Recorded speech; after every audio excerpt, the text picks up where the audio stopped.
세상에 떠도는 기묘한 괴담들.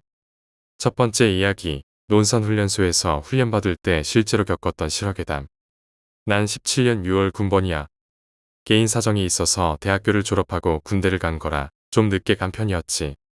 군대를 미루고 미뤄본 형들은 알겠지만 대학교 4학년쯤 되면 이제 특별한 사정이 없으면 개인 휴대폰으로 언제 어디로 입대하시면 됩니다 라고 병무청에서 입영 문자가 날아와.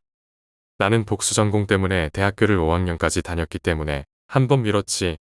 그래서 최초에는 21사단으로 배정됐던 훈련소를 논산으로 가게 됐어. 지금 생각해보면 천만다행인 일이지. 뭐 그래서 습식 사우나 속을 걷는 것 같은 더운 여름날에 난 생전 가본 적도 없는 논산으로 가게 됐어. 다들 그렇듯이 부모님이랑 밥 먹고 줄담배 몇 대 태우고 이병심사대로 향했어. 군필들은 다 알겠지만 이병심사대는 임시로 훈련병들을 수용하는 곳이고 거기서 결격 사유가 없으면 이제 군생활 튜토리얼인 훈련소 내부로 입소하게 돼. 나는 그 수십 년의 역사를 자랑하는 논산훈련소에서도 정말 후진 시설을 보유하고 있는 26연대로 배정이 됐지. 지금은 좀 나아졌으려나 모르겠다. 우리 연대는 정말 시설이 구렸어. 아버지도 26연대 나오셨는데 나중에 수료식 때 겉으로만 한 번 쭉 보면서 그때랑 똑같구만 이라고 할 정도였으니까. 생활관에 가끔씩 쥐가 나온다는 말이 돌기도 했고 세면장에 따뜻한 물은 바랄 수도 없었고 생활관 바닥은 걸을 때마다 나무 판자가 삐걱거리는 소리가 났지. 그 특유의 올드한 건물 느낌. 뭔지 알지?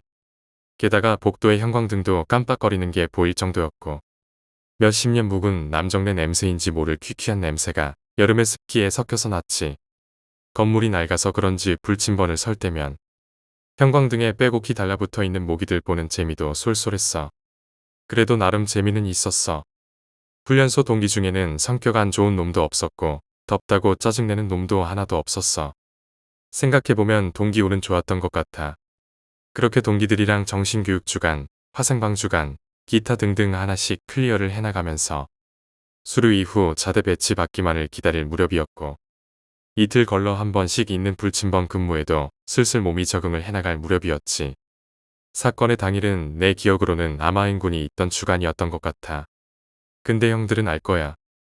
야간 근무 투입되면 내가 자고 있는 건지 깨 있는 건지 모를 몽롱함. 특히나 훈련소 때는 더 그렇지. 게다가 열악한 시설에 사회물이 덜 빠져 아직 체력이 떨어지는 데다가 이런 피로 누적이 겹쳐서 우리 중대에는 유행처럼 감기가 한 번 싹 돌았어. 더워 뒤지는 와중에도 자발적으로 마스크 쓰고 다니던 애들이 4분의 1은 됐으니까. 개 중에서도 심한 애들은 당직 부사관 근무서는 훈련소 조교한테 보고하고 그날 불침번은 여회하는 경우가 있었지라기보다 많았어. 조교도 귀찮은 건지 아량 좋은 조교가 당직 서는 날이면 반 이상이 근무를 안 서는 진풍경도 꽤 자주 있었고 사고 터지면 귀찮아지니 그랬겠지. 논산 나온 형들은 알 거야. 대강 구조를 설명하자면 이래. 복도 끝에는 훈련소 조교 중에 짬 높은 애들이 당직 부사관 근무를 하고 있는 테이블이 있고 그 맞은편으로 쭉 걸어가면 밖으로 나가는 문이 나와. 물론 무단 이탈을 방지하기 위해 밤에는 문을 걸어 잠그지. 그 복도를 쭉 걷다 보면 왼쪽으로 꺾어지는 복도가 하나 더 있는데 원래는 그쪽까지 모두 생활관이야. 그렇지만 말했듯이 밤에는 모두 소등을 하기도 하고 시설 자체가 낙후돼서 불빛은 하나도 없었어. 나는 나이가 차서 군대를 가게 됐다고 했잖아. 그래서 나는 징집병이었어. 대개 논산 훈련소는 모집병이 대부분이라 모든 중대의 소대들이 티오를 유지하지. 그런데 우리 중대는 3소대까지밖에 없었어. 중대장의 말로는 이번 기수에는 징집병이 별로 없었어. 하길래 다들 납득했지. 훈련병이 뭘 알겠어? 그러니까 4소대에 4개 분대. 다시 말해 생활관 4곳이 비는 셈이지. 그게 아까 말한 복도의 왼쪽으로 꺾어지는 부분. 그러니까 밤에 보면 어두컴컴한 그 끝부분에 위치하고 있었어. 원래대로였으면 생활관이어야 했을 그곳을 조교들은 남는 물자들을 관리하는 임시 창고로 썼고 사람 하나 없이 휑한 생활관은 좀 기묘한 느낌을 자아내기도 했어. 그리고 원래 생활관은 2개가 하나로 이어져 있지만 설계를 잘못한 건지 단독으로 있는 생활관이 하나 있었어. 마침 인원도 없는 터라 조교들은 가끔 거기에 장 박히거나 회의 장소로 쓰기도 했지. 그리고 그 4소대 생활관과 나머지 소대 생활관의 중간에는 샤워장과 화장실이 있었는데 특히나 훈련소 때에는 밤중에 화장실 가는 사람들한테 엄청 민감하지. 몇 분 간격으로 체크를 하라고 하질 않나. 대소변 중 어느 걸 보는지 화장실 앞에 비치해둔 명부에 기록하고 들어가라고 하지 않나. 심지어는 화장실 안에 사람이 있으면 사람이 있다고 표시해주는 등까지 붙어 있어. 아무튼 난 그날 화장실 앞에서 출입 인원을 통제하는 불침번을 새벽 2시부터 4시까지 서게 됐고, 그날따라 무척 피곤하긴 했어. 그리고 설상가상으로 내 왼쪽, 그러니까 어두컴컴한 복도 쪽 불침번들은 그날따라 죄다 감기에 걸려서 근무를 여러 했지. 그러니까 나 혼자 어둠을 등지고 근무를 서고 있었던 셈이야. 당연히 무서웠지. 그리고 정말 적으면서도 이건 뻔하다 싶어 빼려고 했는데, 내 눈으로 본 사실이라 그대로 말하기로 할게. 내가 근무를 서는 동안 4번 칸에 불이 계속 들어와 있었어. 그리고 난 솔직히 좀 무서웠지. 화장실 앞에 명부를 보는데 아직 안 나온 사람은 없었거든. 혼자서 보러 가자니 뭔가 느낌이 쎄하고 확인 안 하자니 혹시나 하는 일이 있을 것 같았어. 그때 마침 타이밍도 좋게 같은 생활관 동기가 유이가 일어 오줌을 싸러 나왔지. 그래서 난 승원아, 저기 4번 칸에 불 계속 들어와 있는데 사람 아무도 없는 것 같거든. 나랑 같이 한번 보러 가주라. 라고 했고, 걔는 왜 그래 형. 걔 무섭네. 라고 투덜대면서도 같이 가줬어. 그리고 아무도 없었지. 다시 확인해보니 불은 꺼졌더라고. 난 뭔가 이상하다는 느낌을 받으면서도 동기가 다시 들어가는 걸 확인하고 계속 근무를 섰지. 그리고 당직 부사관의 감시를 피해 복도 벽에 기대어 반쯤은 자는 둥, 반쯤은 깨있는 둥 하면서 근무 시간을 보냈어. 15분쯤 지났을까? 아까 얘기한 단독형 생활관. 그 문이 열렸어. 난 온몸에 소름이 돋았고 그쪽을 돌아봤지. 사실 그때는 귀신이라든가 이런 것보다 근무 태만이라고 나를 쏘아댈 조교들이 더 무서워서 몸에 소름이 돋았다고 말하는 게 맞을 거야. 그리고 돌아보니 키가 190cm는 가볍게 되어 보이는 군인 하나가 당직 부사관 테이블의 반대쪽, 그러니까 잠겨있는 쪽문 쪽으로 걸어가더라고. 그것도 완전 군장 차림새로 말이지. 이때에 난 뭐가 뭔지 몰랐으니 초소 투입이 완전 군장 상태로 하는 건 줄 알았어. 그래서 저게 초소 근무인가 보다 했어. 그러다가 왼쪽으로 꺾어지는 복도를 지날 무렵 갑자기 그 군인은 사라졌어. 난 내 눈을 의심했지. 아니, 쪽문 잠겨 있다고 하지 않았나? 저거 탈영병이면 어떻게 되는 거지? 나 영창 가는 건가? 초소 근무자 아닌가? 그럼 밖으로 나가는 열쇠 가지고 있겠지? 뭐 이런 생각들을 하다가 그냥 난 입을 다물기로 했어. 그리고 다음번 근무자를 깨우고 난 다시 잠이 들었고 다음 날은 아무 일도 없었지. 그래서 난 혼자 결론을 내렸어. 정신승리였지. 그래, 조교들이 새벽까지 자기들끼리 모여서 회의를 한 걸 거야. 그러다가 근무 투입할 시간이 되었기에 한 명은 바로 간 거라고 생각했어. 그래서 난 확인 사살을 위해 우리 분대 분대장 조교한테 물어봤지. 분대장님, 어제 새벽까지 회의하셨습니까? 그리고 돌아온 대답은 귀신 봤냐는 거였어. 난 친한 몇몇 동기들한테 이 얘기를 했고 그 중 하나가 이런 이야기를 했어. 자기가 조교한테 들은 이야기라면서 말이지. 조교 중에는 이등병 조교가 있어. 훈련병 떼자마자 조교하는 애들이지. 약장은 일병을 달고 있지만 그건 훈련병들이 이등병이라고 놀릴까봐 그런다더라고.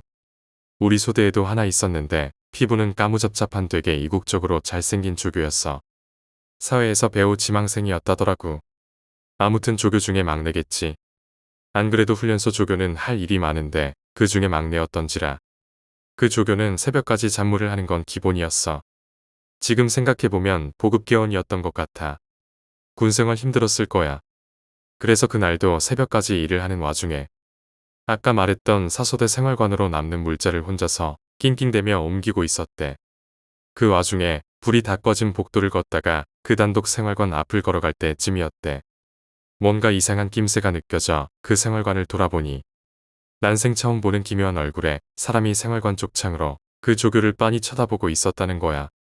그 조교는 놀라서 다리가 풀려 넘어지고, 그러자 그 귀신은 재미있다는 듯이 시익 미소 지으며 생활관 침상 위를 펄쩍펄쩍 뛰어다녔대. 동기들끼리 이 이야기를 하면서 대다수는 그런 게 어딨냐는 반응을 보였고, 나도 훈련병 놀리기에 일환이라고 생각했지. 하지만 언제나 그렇듯이 훈련소에는 일일이 저런 루머 같은 걸 믿기에는 너무나도 정신없지. 그래서 나도 한동안은 저 일을 까맣게 잊고 있었어. 그리고 수료식 날도 지나고 우리 모두는 자대 배치를 받았지. 이때 특기가 없던 우리 징집병 대다수는 전라도 장성에 있는 공병학교로 가게 됐어. 그러니까 공병 특기를 일괄적으로 부여한 셈이지. 공병 가면 망한다고는 하지만 후반기 교육대인 공병학교로 가서 담배를 피울 수 있고 PX를 이용할 수 있다는 건 만으로 행복해 죽을 것 같았지. 그러면서 훈련소 다른 연대에서 온 후반기 교육 동기들끼리 안면도 트고 3, 3, 5 같이 모여서 담배도 태우러 갔지. 그중 나랑 친한 동생 하나가 있었어. 황보씨를 가진 동생이었는데 툭 튀어나온 턱이 포레스트 검프의 버바처럼 인상적인 애였어. 아무튼 그날도 교육을 받고 와서 남는 개인정비 시간 동안 쉬다가 같이 담배를 피우러 갔는데 얘가 뜬금없이 그러는 거야. 형 26연대 나왔댔지. 사실 훈련병들끼리 서로가 몇 천대 출신인지 묻는 건 새로울 것도 없어서 그러려니 했어. 그리고 뭐 아무 생각 없이 그랬다고 대답했지. 그리고 얘가 담담하게, 진짜 너무도 담담하게 그러는 거야. 거기 자살자 많아서 사소대 아예 편성 안 하는 중대 있잖아. 라고 말이지. 난 아무 말도 못했어. 그래서 내가 본 건 뭐였을까? 자살한 귀신 아니면 피로로 인한 환상. 뭐가 됐든 인간이 아니라는 건 분명해 보여. 인간이라면 그 시간에 아무런 소음도 없이 완전 군장 차림에 자물쇠를 끊고 쪽문으로 나가는 건 불가능하니까. 아니면 아직 거기서 안 나갔었던 걸지도 모르지. 요약하자면 대학을 졸업하고 늦게 군대에 갔으며 훈련소에서 후진 시설을 경험하고 동기들과 함께 여러 훈련 과정을 거쳤다. 어느 날 밤 저자는 복도에서 사라지는 완전 군장 차림의 군인을 목격했고 이 사건이 자살자가 많아 폐쇄된 사소대 생활관과 관련이 있음을 암시받았다. 후반기 교육대에서 친한 동기로부터 사소대가 자살자 때문에 편성되지 않은 중대가 있다는 이야기를 듣고 본인이 목격한 현상이 자살한 귀신의 작용인지 피로로 인한 환상인지 고민하게 되었다. 두 번째 이야기, 여친의 아버지는 나를 싫어했다. 당시 사귀던 여자친구와 동거를 하고 있던 무렵의 일이었죠. 여자친구가 아버지와 대판 싸우고 집을 나왔는데 그대로 동거로 이어져 함께 살게 되었습니다. 그녀의 아버지는 목수계의 장인으로 가부장적인 사고방식이 강한 옛날 분이셨지요. 그리 안면은 없었지만 나도 내 심기가 눌릴 정도의 분이었고 하지만 일단 집은 나왔고 갈 곳이 없다니 둘이 가진 돈을 모아 욕조도 없는 낡아빠진 아파트에서 동거하게 되었습니다. 그러나 급해서 들어갔다고는 해도 환경은 너무나 최악이었습니다. 바퀴벌레도 나오고 바닥은 습기 때문에 썩어 들어가질 않나 위층에선 밴드를 한답시고 밤새도록 고래고래 소리를 지르며 노래를 했고 옆집 노인은 뭔가 기분 나쁜 사람이었지요. 하지만 사람은 적응의 동물이라던가요. 그런 최악의 환경에서도 우리는 조금씩 적응해가며 동거 생활을 이어갔습니다. 나는 건축 현장에서 노가다를 뛰고 여자친구는 노래방에서 야간 근무를 하며 생계를 이어갔지요. 그렇게 산 지 반년 정도 지났을 때 이상한 일이 일어나기 시작했습니다. 어느 날 아침 아르바이트를 하러 가려고 자전거를 탔는데 뭔가 느낌이 이상했고 타이어를 확인해보니 펑크가 나 있었지요. 어쩔 수 없이 그날은 걸어서 출근을 하고 휴일에 자전거 가게를 찾아 수리를 받았습니다. 그 가게는 구멍 개수가 많을수록 돈을 더 받는 곳이었는데 앞뒤를 합쳐 거의 5개는 되는 구멍이 뚫려 있었지요. 자전거 가게에서는 누가 장난을 친 것 같다고 못 같은 걸로 찔려 있다고 말했습니다. 그리고 며칠 후 집에 욕조가 없다 보니 매일 저녁 여자친구와 함께 근처 공중 목욕탕을 찾곤 했습니다. 자전거에 둘이 같이 탄 다음 목욕탕까지 가서 목욕을 하고 다시 자전거를 타고 돌아왔지요. 그날도 목욕을 마치고 나와서 자전거에 둘이 올라탔는데 또 느낌이 이상했습니다. 아니나 다를까 이번에도 바퀴에 펑크가 나 있었고 다음날 자전거 가게에 가져가 보니 또 상당히 많은 구멍이 뚫려 있었습니다. 며칠 후에는 여자친구가 자전거를 타고 쇼핑을 나갔는데 쇼핑을 마치고 나오니 펑크가 나 있었다고 합니다. 결국 자전거를 질질 끌고 집까지 돌아왔다는 것이었죠. 그 외에도 같이 자전거를 타고 전철역까지 간 다음 놀러 갔다가 돌아왔더니 바퀴에 수도 없이 구멍이 나 있기도 했습니다. 그런 일이 정기적으로 벌어지다 보니 하도 바퀴를 자주 떼어서 타이어가 걸레짝 마냥 되어버려서 결국 새로 사고 말았죠. 나중에 가면 자전거 가게에서도 차라리 타이어를 가는 것보다 싸구려 자전거를 사는 게 싸게 먹힐 거라고 조언을 해주었고, 아예 타이어가 너덜너덜해지면 자전거를 바꿔버렸습니다. 그렇게 한 세대 정도 자전거를 바꿨던가. 아무리 그래도 무차별적인 장난치고는 우리 자전거만 맨날 펑크가 난 거였죠. 스토커가 아닌 이상 우리 자전거만 따라다니며 바퀴를 터뜨릴 수는 없는 것 아닌가라고 생각했고, 결국 나도 여자친구도 노이로제에 걸릴 지경이 되었습니다.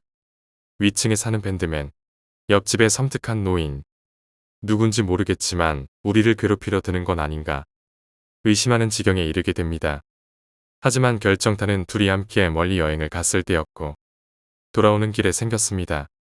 렌트카를 빌려 떠난 여행이었는데 고속도로 휴게소에서 저녁을 먹은 후 차에 올라탔는데 뭔가 이상합니다. 왠지 차가 기운 느낌이랄까?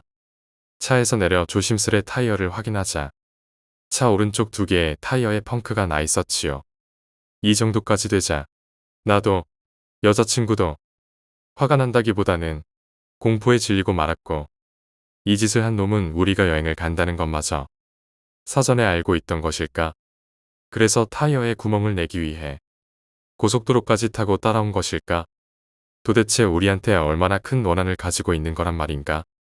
혹여나 집에 도청기라도 달아놓고 따라다니는 건 아닌가 싶은 생각까지 들어 방 안에 콘센트까지 분해하며 찾아봤지만 그것 비슷한 것 하나 나오지 않았습니다. 그러던 어느 날 건축 현장에서 일을 하던 도중 나는 다치고 말았지요.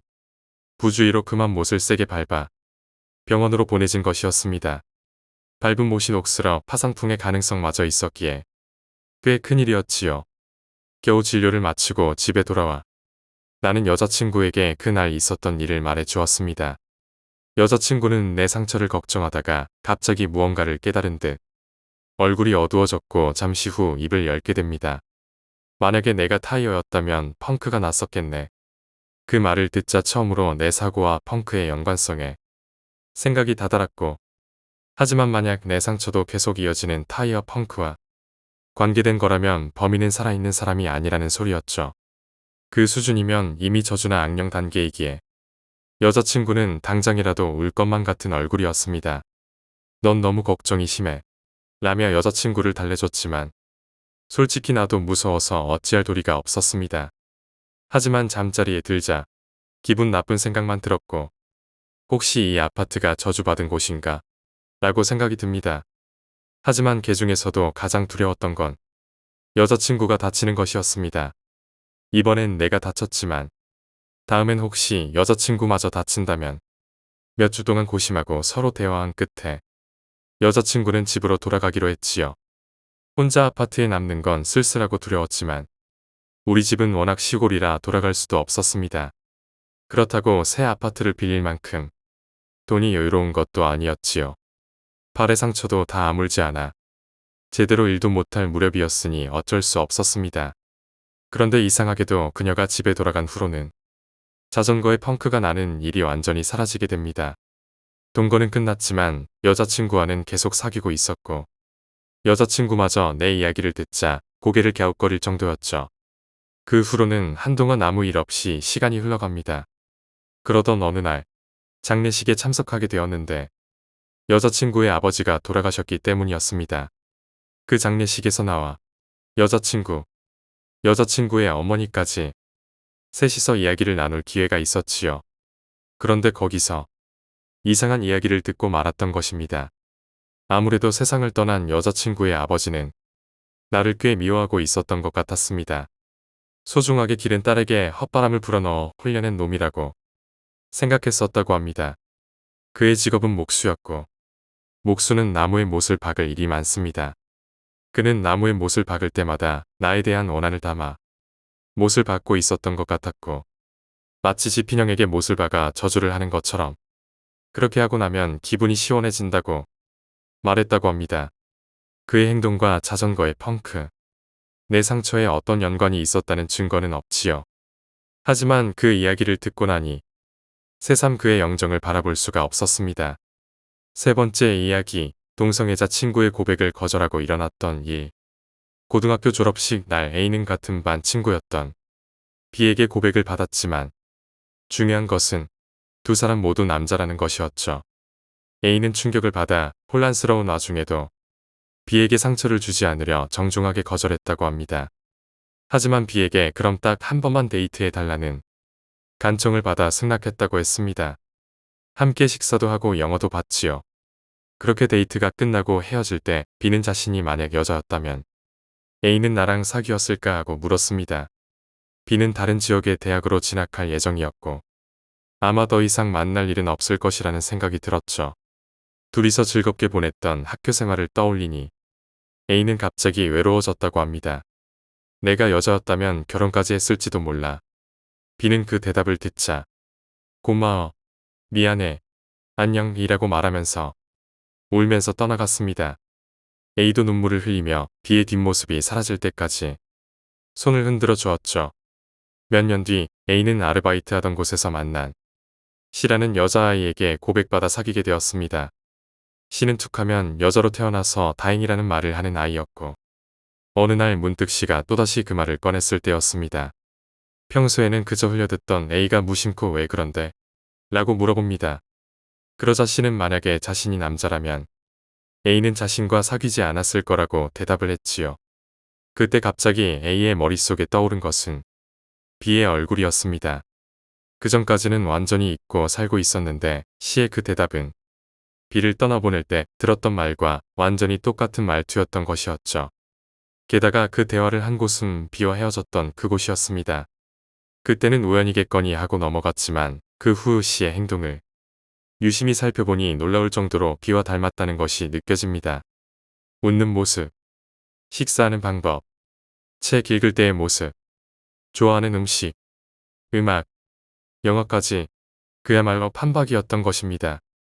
A는 혹시 B가 성전환 수술을 받아 C라는 이름으로 자신에게 접근한 것이 아닌가 하는 생각마저 했지만 C의 부모도 만나본 데다가 C의 여고 시절 친구도 만난 적이 있었습니다. 게다가 170cm가 넘던 B와는 달리 C는 고작 150cm를 겨우 넘을 정도의 키였지요. 하지만 어느 날 C의 집에서 둘이 함께 TV를 보고 있을 때였습니다. 이거 오랜만이네. 그립다. 처음 데이트했을 때 같이 봤었잖아. 라는 C의 말에 A는 등골이 오싹해지는 것을 느꼈고 그 영화는 B와 딱 한 번 했던 데이트 때 봤던 영화였고 C와 함께 본 적은 없었던 것이었습니다. 이 영화 개봉한 건 우리 만나기 전이야. 전 남친이랑 헷갈린 거 아니야? 라고 물었지만 무슨 소리야? 같이 봤잖아. 라는 대답이 돌아옵니다. 그뿐 아니라 그날 A의 행동을 자세하게 늘어놓았죠. 핫도그에 케첩을 흘렸다던가 직원이 거스름돈을 잘못 줘서 500원을 벌었다던가 게다가 그게 모두 사실이었죠. 소름이 끼쳐서 A는 대충 둘러대고 집으로 돌아왔고 C가 두려워진 A는 이별을 고했습니다. 하지만 이별 이야기를 꺼내자마자 C는 울매날 뛰면서 죽겠다고 소리를 쳐서 손 쓸 도리도 없이 아수라장이 되었다고 합니다. 결국 A는 아르바이트를 그만두고 가족이나 친구와도 연락을 끊고 다른 지역으로 도망칩니다. 최근에야 A와 겨우 연락이 닿았고 남자답지 못하게 뭔 짓이냐고 말했지만 A의 대답은 걔가 뭘 했는지 알아? 결혼해주겠다고 했잖아. 그래서 이 여자가 되려고 한 거라고 라고 말했습니다. 이 여자가 되려고 했다라는 C의 말은 솔직히 무서웠고 B는 대학에 진학한 후 그 소식을 아는 이가 없었습니다. 지금은 다시 A와도 연락이 끊어졌지만 도대체 뭐가 어찌된 일이었을까요? 네 번째 이야기, 보이지 않는 삼촌 가족의 네 번째 식구. 몇 년 전 부모님이 일 때문에 해외로 출장을 가서 며칠간 삼촌네 집에 맡겨진 적이 있었습니다. 숙모와 사촌 동생도 반갑게 맞아주었고 집도 넓어서 사촌 동생이랑 같이 게임도 합니다. 나름대로 즐거운 시간을 보내나 싶었지만 첫날 저녁 시간이었습니다. 일손을 돕느라 젓가락이나 컵을 사람 수에 맞게 늘어놓고 있을 무렵입니다. 식탁에 왜 컵을 한 개 더 놓았지? 라고 생각해서 식탁 위를 찬찬히 보았습니다. 젓가락이나 접시도 4개 있으면 될 것을 5개씩 놓아둔 것이었죠. 바보 같은 짓을 했네라고 그 당시에는 그렇게 생각합니다. 그 다음날 학교가 끝나고 삼촌네 집 현관에 들어왔는데 이상한 위화감이 느껴졌습니다. 삼촌과 숙모, 그리고 사촌 동생의 신발이 나란히 놓여 있는데 왠지 누구 신발 하나가 모자란 것 같은 생각이 드는 것이었죠. 처음에는 내 신발이 없어서 그런가 싶었고 벗어서 나란히 옆에 둬봤지만 결핍감은 여전히 남아 있었습니다. 게다가 그날뿐 아니라 그 다음날 아침과 저녁 때마저 나는 전날처럼 식기를 하나씩 더 놓는 실수를 하고 말았지요. 처음에는 뭔가 착각을 했나 싶었지만 이쯤 되면 묘하게 신경이 쓰이기 시작합니다. 그리고 삼촌 집에서 묵은 지 나흘째 되는 날 자다가 갑자기 화장실에 가고 싶어 잠이 깼습니다. 옆 침대에서 사촌 동생이 자고 있었기에 동생이 깨지 않도록 살며시 일어나 화장실로 향했고 복도를 지나 화장실 문을 보니 틈새로 어렴풋하게 빛이 새어나오고 있었습니다. 누가 안에 있나 싶어 똑똑 문을 두드리자 안에서도 노크로 대답합니다. 아마 삼촌이나 숙모가 안에 있겠지 생각하며 나는 그 앞에서 기다리기로 했습니다. 그렇게 한동안 기다리고 있노라니 복도 저편에서 삼촌이 옵니다. 안에 숙모가 계신 것 같다고 말했더니 삼촌은 의아한 표정으로 말했습니다. 니네 숙모는 지금 방에서 자고 있는데 당황해서 화장실 문을 보니 틈새에서 새어나오던 빛이 사라져 있었던 것이었죠. 소름이 돋아 손잡이를 돌려보니 문은 가볍게 열렸고 안에는 변기밖에 없었습니다. 정말로 누가 있었다고 삼촌에게 항변했지만 삼촌은 어이없다는 듯 신경도 쓰지 않았습니다. 전혀 납득하지 못한 채 그날은 지나갔지만 그 후에도 한 달 남짓 되는 식객살이 동안 구두나 옷 그리고 식기 같은 데서 나는 계속 결핍감을 느낍니다.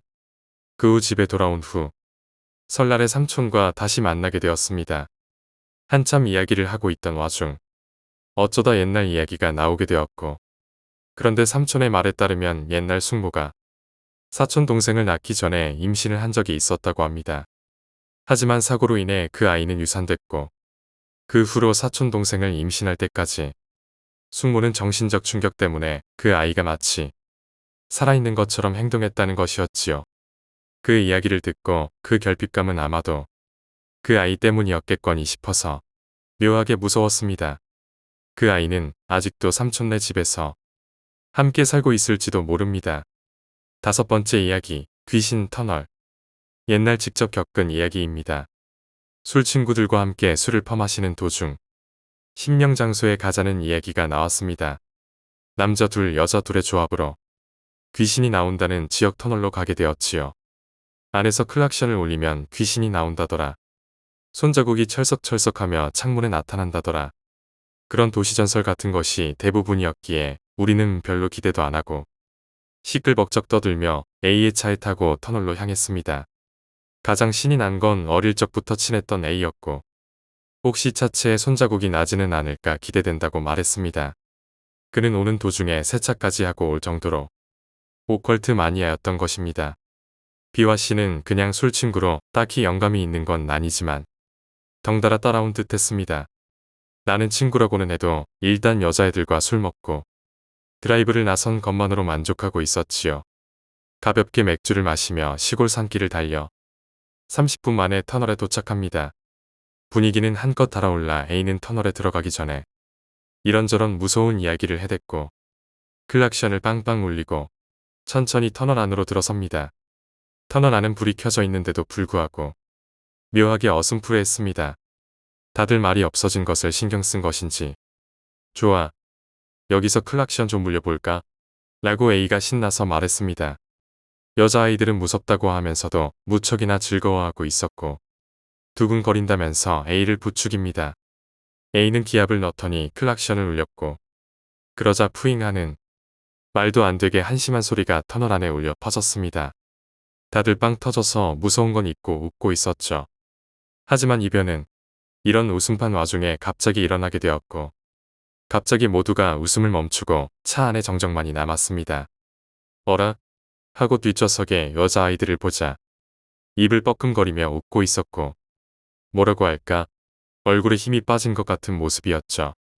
내 귀가 이상한 것이라고 알아차리는 데는 얼마 시간이 걸리지 않았습니다. 완전히 다른 소리가 들리지 않을 뿐 아니라 자신의 목소리조차 들리지 않게 됩니다. 친구들에게 큰 소리로 도움을 요청했지만 다들 똑같은 현상에 빠진 것 같았습니다. 입만 벙긋거리며 손으로 귀가 들리지 않는다고 호소할 따름이었죠. A는 몸을 덜덜 떨면서도 서둘러 차를 출발시켰고 나는 너무 무서워서 뒤도 돌아볼 수 없었고 무언가 보고 말 것 같다는 두려움이 너무나도 컸기 때문이었습니다. 터널을 통과해도 귀는 들리지 않아 아무리 소리를 쳐도 마찬가지였습니다. 10분 정도 달려 산길을 빠져나온 후에야 너네들 괜찮아 라는 비의 목소리가 들려 그제야 정상으로 돌아왔다는 것을 알게 됩니다. 비와 씨는 뒷좌석에서 무서웠다고 펑펑 울었고 한심한 일이지만 나도 겨우 안심해서 뚝뚝 눈물을 흘리고 있었습니다. A는 터널에서 나올 무렵부터 울고 있었기에 차에 탄 모두가 울면서 드라이브를 하는 우스꽝스러운 꼴이 되었지요. 겨우 주변에 편의점을 발견해 커피라도 하나씩 사고 좀 안정을 되찾게 됩니다. 그리고 다들 아까 일어났던 일에 관해 이야기하기 시작했습니다. 나와 여자애들이 흥분해서 아무것도 들리지 않게 됐던 일을 이야기하고 있는데 갑자기 A가 말하기를 너희가 갑자기 이상해져서 무서웠다고 라며 또 울기 시작합니다. 기묘하게도 A만은 아무런 이상을 겪지 않았던 것이었죠. 계속 웃고 있던 우리들이 갑자기 큰 소리로 소리를 지르거나 아무것도 안 들린다고 도와달라고 말하기 시작했다는 것이었습니다. 혹시 우리가 미친 것은 아닌가 싶어 너무나 무서워 어쩔 도리가 없었다는 것이었지요. 눈물을 흘리며 떨고 있는 A 앞에서 우리는 모두 할 말을 잊었고 지금은 아무 문제 없이 살아가고 있지만 나는 아직도 터널을 지나갈 때마다 두렵습니다. 6번째 이야기, 신사에서 제비를 뽑았다. 5살짜리 딸아이와 함께 산책하던 도중 신사에 들러 제비를 뽑았습니다. 그런데 3번 연속 대흉이라는 결과가 나왔지요. 보통 신사에서 제비를 뽑을 때 대흉은 안 나올 텐데 이런 일도 있나 싶은 생각이 들어서 놀랐고 기분이 나빠서 집으로 곧장 돌아갔지요. 그런데 돌아온 나와 딸을 보더니 아내가 이상하다는 얼굴로 그게 뭐냐고 물었습니다. 의아해서 돌아보니 딸이 언제나 가지고 다니던 강아지 인형 대신 신사에 있는 작은 장식 사자석상 한 쌍을 껴안고 있었어요. 딸에게 묻자 신사에 있을 때 신주 같아 보이는 남자가 나타나 갑자기 딸의 팔을 잡고 어딘가로 데려가려 했다는 것이었죠. 그때 안고 있던 강아지 인형이 남자에게 달려들어 마구 물어뜯더니 그대로 남자와 함께 사라져 버렸다고 합니다. 하지만 나는 신사에서 내내 딸의 곁을 떠나지 않았고 당연히 그런 남자를 본 적도 없었지요. 바로 신사에 전화해 물어봤지만 딸이 본 것 같은 차림에 신주는 없다고 했습니다. 다음날 사자석상을 신사에 돌려주러 갔는데 거기서 만난 신주가 이상한 말을 하더랍니다. 이 사자석상은 가지고 계십시오. 앞으로 2번 반드시 따님을 지켜줄 것입니다. 나는 앞으로 2번이라니 무슨 소리인지 누가 딸을 노린다는 건지 물었습니다. 따님은 신의 곡물로서 선택되었습니다. 그리고 당신이 제비를 뽑은 만큼 재앙이 닥칠 것입니다. 그것만 말하고 신주는 입을 다물었고 더는 무슨 질문을 해도 대답해주지 않았지요. 그리고 바로 그날 밤 첫 이변이 발생했습니다. 집 불간에서 사람 목소리가 들려서 가보니 5년 전 세상을 떠난 어머니가 앉아서 경을 외고 있었습니다. 어머니는 딸을 데리러 왔다고 했고 나는 제발 멈춰달라고 간청했지만 어머니는 생전 한 번도 보인 적 없던 광분한 얼굴로 시끄럽다 라고 외치고 일어서더니 딸이 있는 곳으로 가려 했습니다.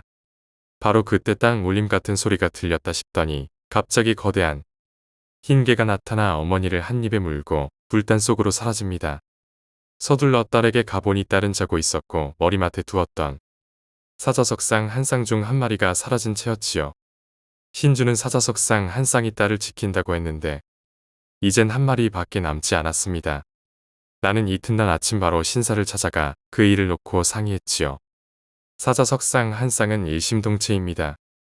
아마 다른 형태를 빌어 따님 곁에 있을 것입니다.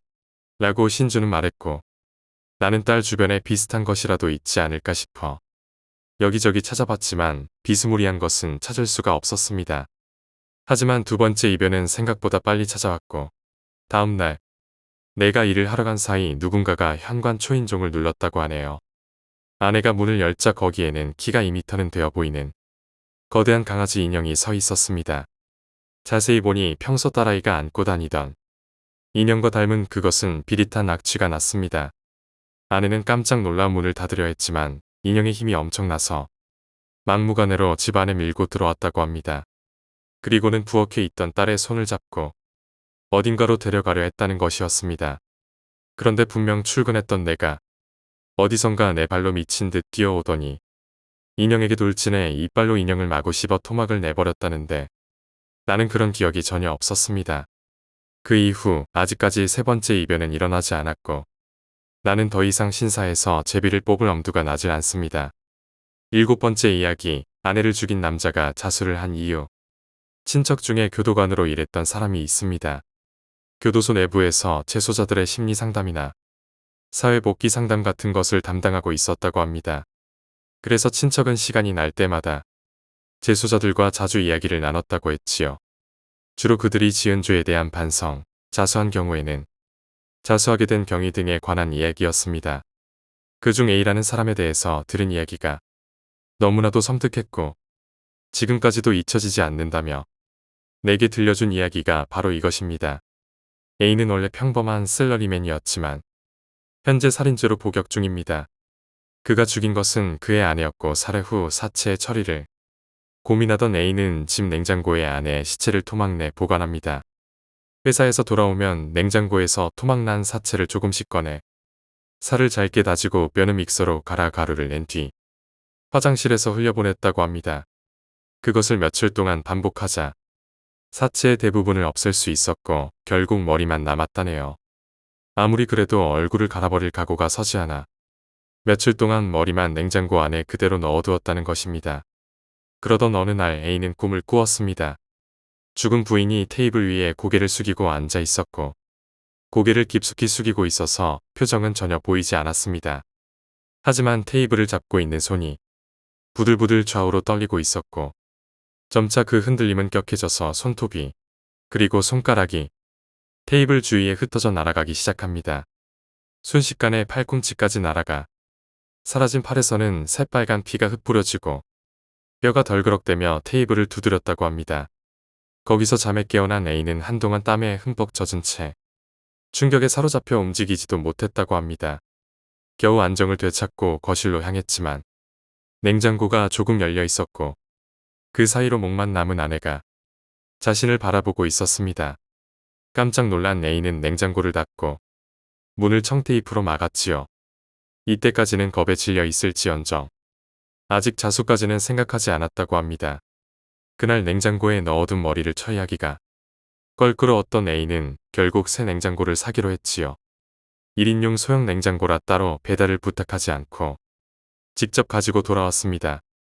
다른 사람의 눈에 청테이프로 감은 냉장고가 들킬 일은 없었죠. 그리고 A는 그날도 꿈을 꿨고 어제와 똑같이 테이블 위에 아내가 앉아 있습니다. 다른 점이 있다면 어제 끝났던 시점에서 꿈이 이어지고 있다는 것뿐. 테이블 위에 있는 아내의 팔에서는 새빨간 피가 방울져 떨어집니다. 다리로 바닥을 차고 있고 그 움직임이 점점 격렬해짐에 따라 바닥을 차는 소리도 점점 커집니다. 점차 바닥에 피가 고이기 시작하고 다리에 살점이 날아갔습니다. 테이블 위에는 팔이 마구 흔들리며 피를 사방에 흩날립니다. A의 뺨에도 살점과 피가 날아오지만 손가락 하나 움직이지 못했고 그 광경을 바라만 보고 있을 뿐이었죠. 머릿속에서는 빨리 깨어나야 한다는 생각뿐이었지만 꿈은 좀처럼 끝나지 않습니다.